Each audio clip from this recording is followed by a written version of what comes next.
Denver gets on its feet for gun control, investing in small businesses and honoring our women in uniform. I'm Rebecca Jacobson, and here's what's happening in your city now.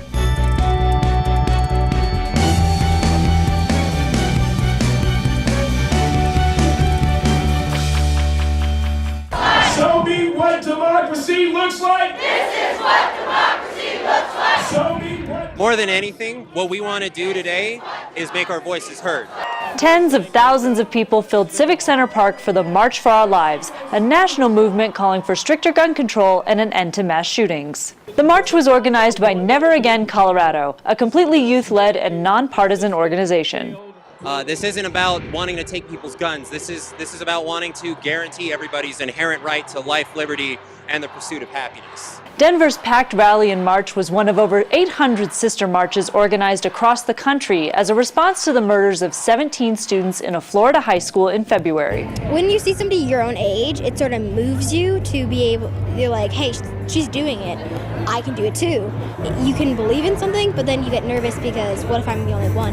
But with these giant marches, you're like, I'm not alone anymore. And I think it needs to stop being a conversation and start being a movement.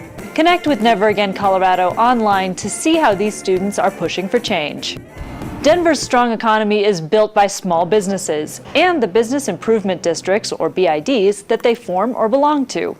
This week, Mayor Hancock announced a new source of funds for these businesses and their BIDs. Today, I am pleased to stand with these business leaders to announce that we're launching a new Business Improvement District revolving loan fund. Small business districts like 5 Points can apply for funds from the $200,000 loan program for final organizational costs of their emerging BIDs. This is what we are all about here in 5 Points. We want families to come down here to eat and drink and have some playtime with us. And it's all possible because of the Business Improvement District. This loan fund was part of the Mayor's 2018 budget and is intended to expand local business and job opportunities within Denver.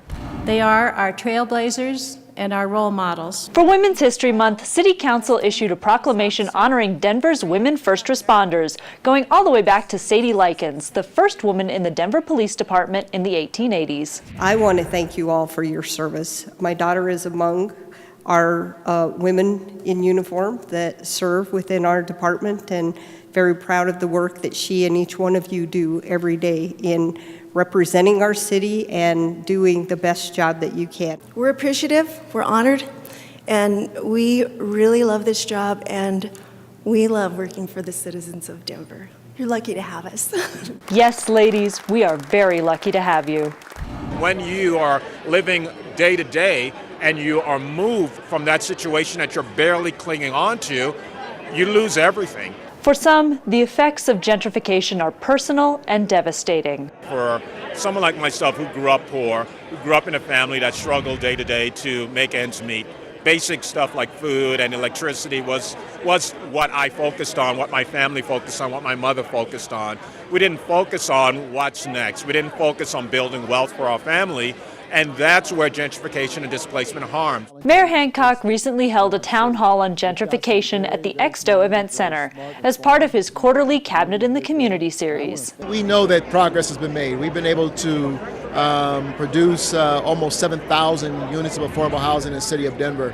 The challenge is we're about 40,000 upside down. The city is implementing a plan to help. It really aims to create affordability through the production of new units, to preserve affordability through the preservation of some of our existing units, to promote access to housing for residents, things like down payment assistance programs, and then really one of the biggest focuses is to stabilize residents at risk of displacement. For resources or more information, go to denvergov.org/housing. Come be a part of the next Denver Talk session featuring author Jennifer Harvey and her book, Raising White Kids, an Anti-Racism Conversation for All. This session will talk extensively about raising children to deal with the issues of race. Reserve your spot at eventbrite.com. Look for a new episode of Your City Now every Friday. Thanks for watching, Denver.